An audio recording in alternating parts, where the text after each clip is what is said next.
if we go to data summary now we can see output volumes in cubic feet. So I'm going to take those two numbers, copy them, go over to Excel here. I'm just going to create a new sheet here. So go File, New. Just create a blank document, and we'll come in here, paste that in, a blank sheet, I should say. We take the smaller number, drag that down, and subtract the two, right? So I'll say this is equal to post-development minus my pre-development.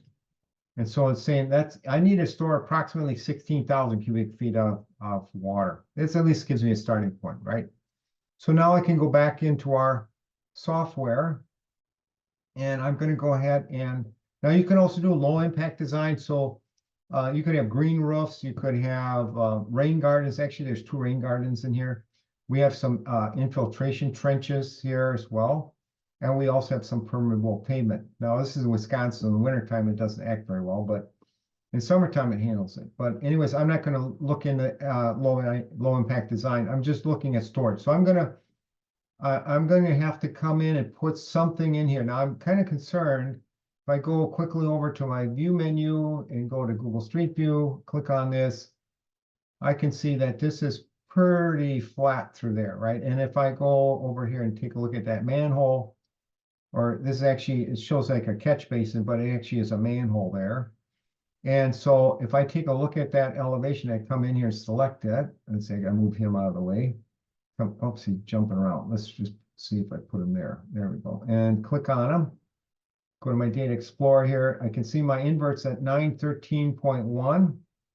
And the top of ground here is about 917.5. So I don't have a lot of elevation relief here. So I got to be kind of wary of that.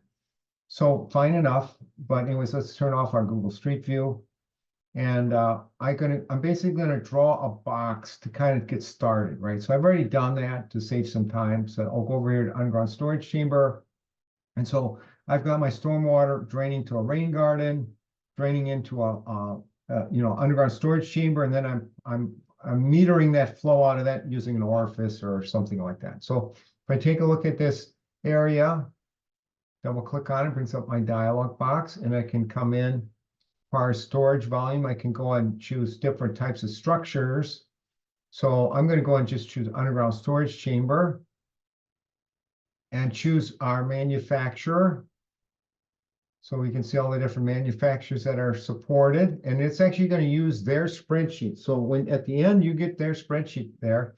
But anyways, if we go and take a look at this, we don't have a lot of elevation relief. So we're going to go ahead and use this MC 3500. It's only 45 inches tall, right? So that'll work pretty well for us. So we'll select that.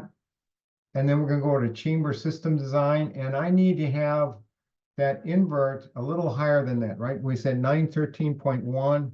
So I'm going to put in 913.5. So it's a little higher up.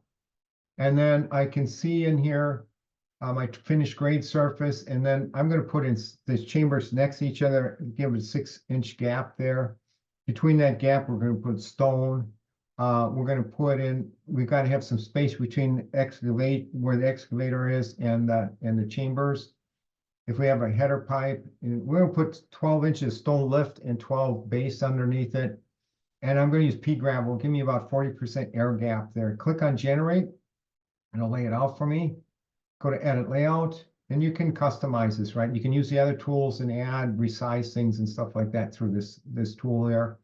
But I'm going to say that's good enough. Go to summary. It says you got 104 chambers there.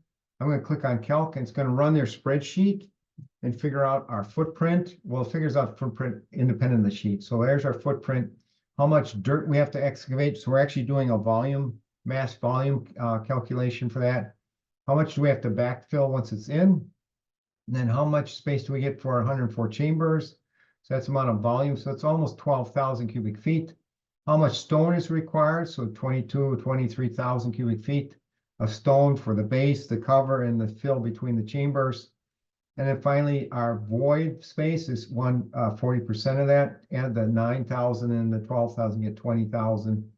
Click on chamber report. And again, just like we had before, it's going to create a report for us so that you can go ahead and so I can go set up my project map, region map, all that kind of stuff. Hit generate.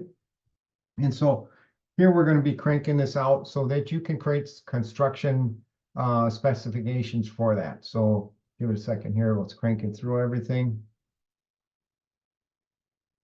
And yes, we're going to just say yes to this. And it's zoomed out because we were zoomed out before. So anyways, here's your table of contents, right? And here's your, again, you can modify the template file. But anyways, you can see it's referencing the part we're using and the manufacturer and where it's laid out. And then here's our design layout, and here's our sectional view. Of course, you're going to be able to export this out to a CAD drawing and put that back into Civil 3D. And then you can see the calculations from their spreadsheet in there. So anyways, it does a lot more, but I kind of gave you an overview of what it does. Questions?